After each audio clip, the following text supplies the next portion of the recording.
Iya, jadi kan ini sidang Nikmir ini kan seperti yang aku bilang, aku itu udah dapat info guys ya. Nah, seperti yang aku bilang di infotainment ya, itu di upload di TikTok udah 200.000 orang yang nonton. Jadi sini kita itu kan ditolak ya permohonannya gitu. Nah, aku kan udah bilang kalau aku yang ngomong masih rame.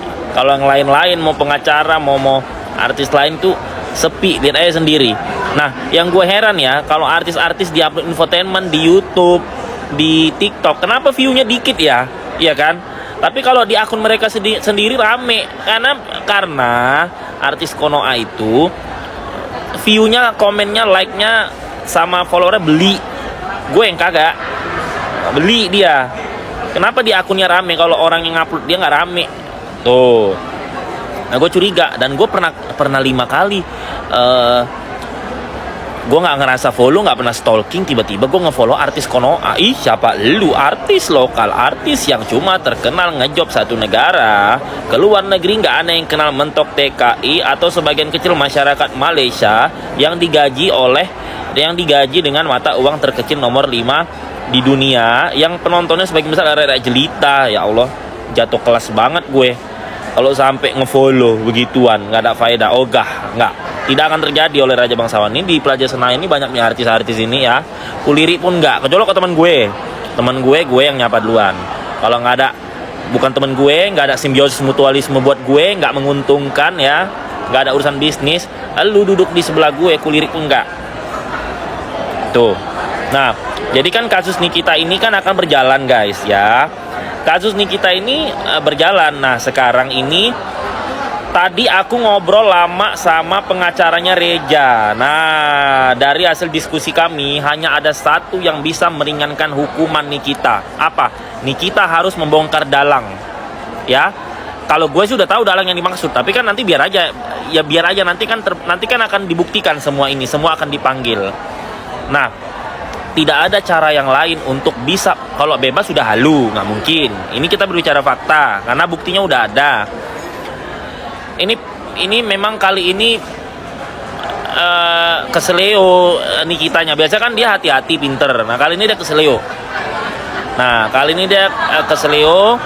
Gue hanya bisa support, berdoa, dan datang ke pengadilan dia. Tapi kalau gue sampai menghalu biru lepas terus, gue kayak penjahat pakai laser, pakai tali, pakai pistol datang ke tahanan untuk lepasin dia, itu kan udah halu, nggak mungkin kan? Ya nggak sih, ya kan? Kita ini bukan film-film ya, ini tuh realita kehidupan gitu. Jadi udah nggak mungkin. Jadi ya salah satu cara yang bisa gue lakukan adalah selain support, doa, dan datang ke pengadilan untuk memantau supaya keadilannya tegak lurus, ya kan, adalah dengan berkoar-koar di media sosial untuk meluruskan, membongkar fakta, dan setidaknya memotivasi masyarakat untuk tidak berbuat yang aneh-aneh. Nah, ini sekali lagi gue menghimbau kalian jangan bikin huru-hara. Tadi ada tuh wartawan datangin gue, "Kak, lihat tuh Kak,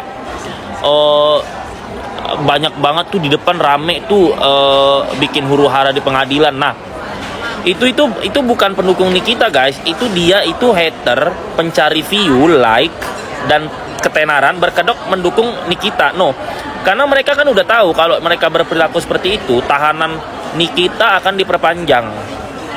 Kalau kalian tidak tenang, huru-hara, ngata-ngatain JPU, ngata-ngatain hakim, itu akan membuat orang untuk tidak simpatik dan empatik. Apalagi kalian menggambar-gemborkan Nikita pakai barang branded ini. Nggak boleh guys, karena kalau di persidangan itu dari hari pertama, lu itu kalau bisa tampilannya sederhana, melas, mengakui bersalah, nggak berbelit-belit, tidak sombong, itulah yang bisa meringankan hukuman lu. Tapi kalau kalian itu di persidangan udah duduk di pengadilan tapi kalian sombong, kalian huru-hara, kalian melawan, itu nanti bisa jadi hukuman kalian itu yang maksimal. Nah, tadi aku bertukar pikiran sama pengacara Reja. Kenapa waktu Sambo dia itu penampilannya kaos biasa, diam, menang, mukanya melas, terus dia mengakui kesalahan, terus dia tidak huru-hara. Karena dia tahu taktiknya, dengan cara itu nanti hukuman dia bisa yang paling ringan. Terus kayak si Fadel itu sebenarnya itu di penjara aja itu. Anak itu kan sebelum kasus ini suka mukulin orang kan. Nah, kali ini dia kena karmanya. Nah, pasti si Fadel itu aku baca tuntutannya agak ringan. Kenapa? Karena dia pasti udah dikasih tahu sama pengacaranya. Kamu yang sopan aja, kamu yang melas aja, kamu yang ngaku aja, biar nanti ancaman hukumanmu paling rendah. Karena kalau lepas kamu udah gak mungkin lagi. Tuh. Nah, kayak banyak kan kasus-kasus orang, ada lagi kasus yang ditangani si pengacara Reja itu sampai dia pakai tongkat, kayak lumpuh depan pengadilan. Kenapa? Karena supaya si hakim tuh simpatik dan ringan hukumannya begitu. Nah, jadi kalian itu udah gue bilangin jangan bikin huru-hara, jangan norak, jangan kampungan lah begitu ya kan. Soalnya gue lihat nih binci-binci, hemong-hemong sama anak-anak alay kos-kosan, nggak sekolahan sih ya. Jadi nggak sampai nalar ke situ gitu. Kalau gue sampai nalar ke situ gitu. Makanya pengacara ngomong sama gue nyambung dan betah. Kalau sama yang lain mana mau, dia nggak level juga, dia pasti ngomong sama SDM kayak jelita gitu kayak kalian gitu kan. Jadi makanya sekarang udah nggak bisa lagi kalian berhalu-halu fokus ke lepas, nggak bisa. Sekarang kita fokusnya keringanan ya, meringankan. Syukur-syukur Nikita nanti di penjara cuma 6 bulan 1 tahun ya kan. Tapi tadi itu pengacaranya si Reja langsung ngomong ke gue, satu-satunya cara supaya Nikita diringankan seringan-ringannya adalah dia membongkar dalang, dia membongkar siapa pemeran utamanya, dia membongkar sutradaranya. Karena kalau dia tidak membongkar, dia nanti yang berat.